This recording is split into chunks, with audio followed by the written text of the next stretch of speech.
భయపడకము, నేను నీకు తోడై ఉన్నాను, నిన్ను విడిపించే దేవుడను నేనే అని యేసుప్రభు మనకి చెప్తా ఉంటారు అనేకమైన సందర్భాల్లో.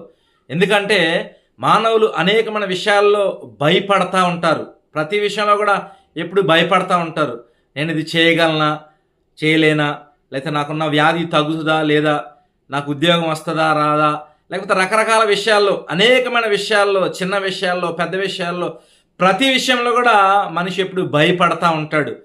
కాబట్టి దేవుడు చెప్తున్నాడు కదా, బైబిల్ ద్వారా మన అందరితో మాట్లాడుతున్నారు. బైబిల్ గ్రంథం చెప్తా ఉంటుంది క్లియర్గా, ఏమనంటే భయపడకము, నేను నీకు సహాయము చేసేదను, నేను నీకు తోడై ఉండేదను అని యేసు ప్రభు మనందరితో మాట్లాడుతున్నారు బైబిల్ ద్వారా.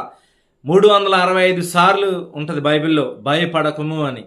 ఎందుకంటే మనిషి గురించి దేవుడికి బాగా తెలుసు. ఏంటంటే మానవుడు ఎప్పుడు భయపడే స్వభావం కలిగి ఉంటాడు. కాబట్టి ఎప్పుడు దేవుడు ధైర్యపరుస్తూ ఉంటారు. దేవుని బిడ్డలు ఎప్పుడు కూడా భయపడరు, పిరికివారుగా ఉండరు. ఎందుకంటే బైబిల్ గ్రంథం చెప్తుంది కదా, పిరికివారు దేవుని రాజ్యానికి వారసులు కారు. దేవుని బిడ్డలు ఎప్పుడు కూడా భయపడరు. ఎటువంటి కఠినమైన జటిలమైన సమస్య ఉన్నా కూడా దాని మీద పోరాటం చేస్తారు. దేవుని సహాయం ద్వారా ముందుకు వెళ్తారు, కానీ ఏమాత్రం కూడా భయపడరు. ఈ విషయాన్ని దేవుడు మనందరితో మాట్లాడుతున్నారు. ఒకవేళ నువ్వు దేవుని బిడ్డగా ఉండి కూడా నువ్వు భయపడుతున్నావా, ఈరోజు దేవుడు నీతోనే మాట్లాడుతున్నారు. సహోదరుడా, సహోదరి, భయపడకము, నీ దేవుడు నీకు సహాయం చేయటానికి సిద్ధముగా ఉన్నారు. దిగులు పడకము, ఆయన నీకు తోడుగా ఉన్నారు, నిన్ను విడిపిస్తారు.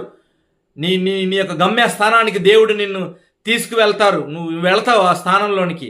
దేవుడు తోడు నీకు ఉన్నారు. కాబట్టి నువ్వు భయపడవలసిన అవసరం లేదు. నీకున్న వ్యాధి తగ్గుతుంది, నువ్వేం భయపడకము. నీకున్న సమస్యలు తొలగిపోతాయి. ఎందుకంటే నీ దేవుడు నిజమైన దేవుడు, ఆయన అద్భుతాలు చేసే దేవుడు.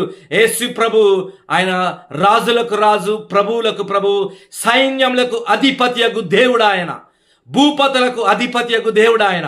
ఆయనకు అసాధ్యమైనది ఏది లేదు, ఆయనకు సమస్తము సాధ్యం. ఆయన మాట మాత్రమే సెలవిస్తే శతాధిపతి దాసుడు బాగుపడ్డాడు. ఈరోజు దేవుడు నీ విషయంలో కూడా ఆయన ఒక క్షణం అనుకుంటే చాలు, నువ్వు స్వస్థపరచబడతావు, నీ సమస్యలన్నీ తొలగిపోతాయి. కానీ నీకు అటువంటి విశ్వాసం ఉందా? ఈరోజు దేవుడు నీలో విశ్వాసాన్ని కోరుకుంటున్నారు. నువ్వు విశ్వాసం కలిగి జీవించు. నీ సమస్యలను బట్టి భయపడమాక, చింతించమాక. నీ జీవితంలో దేవుడు ఒక అద్భుత కార్యం చేయటానికి సిద్ధముగా ఉన్నారు. నువ్వు సిద్ధమేనా? దేవుడి దగ్గర నుంచి కార్యం సఫలపరచుకోవటానికి, దేవుని కార్యాన్ని అనుభవించడానికి, ఆయన అద్భుత కార్యములు, ఆశ్చర్య కార్యములు నీ జీవితంలో జరగటానికి నువ్వు సిద్ధముగా ఉన్నావా?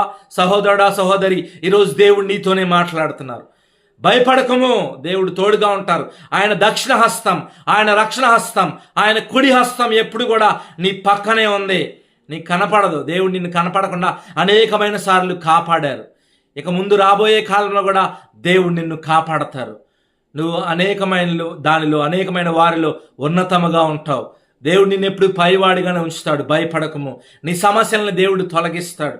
నువ్వు యథార్థముగా బ్రతుకు, నిజమైన క్రైస్తవుడిగా జీవించు, దేవుని బిడ్డల్లాగా బ్రతకాలి. మీరు దేవుడి పిల్లలండి అని చెప్పుకోవాలి చూసిన వాళ్ళు. ఈరోజు నీ యొక్క ప్రవర్తన బట్టి దేవుడి నామానికి మహిమ రావాలి.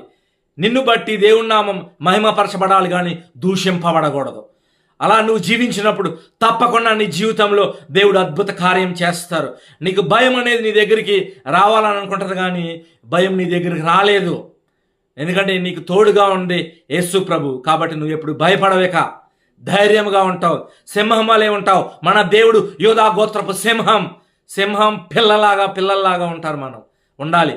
అదే దేవుడు కోరుకుంటున్నారు. కాబట్టి ఆ విధంగా మనం దేవుని యందు భయభక్తులు కలిగి జీవించి దేవుని ద్వారా మనం ధైర్యాన్ని పొందుదాం, భయాన్ని పారద్రోలుదాం, దేవుని కృపలో ముందుకు సాగుదాం. దేవుడు మనల్ని, మన కుటుంబాలని దీవించి ఆశీర్వదించునుగాక.